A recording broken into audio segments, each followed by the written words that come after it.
When we talk about communication, ano yung alam natin? Talk clearly, send your message properly, be polite. That's the old school.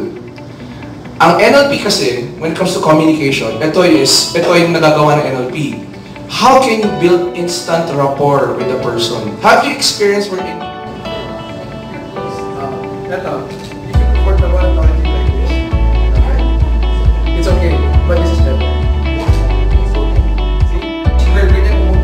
Okay, nasakit ako. May ipit yan! May ipit! May nagkakusanda! Ayan, okay.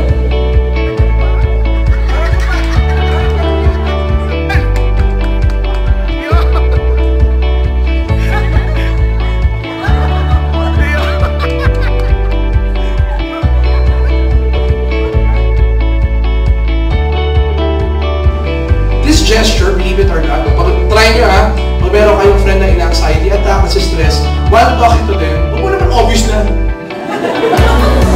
Pero, what I'm trying to say is, when you talk to a person, when you try to make a person decide on a certain thing, is it in line with their values? Make sense? Remember that stuff. You will become more effective because gestures are symbols.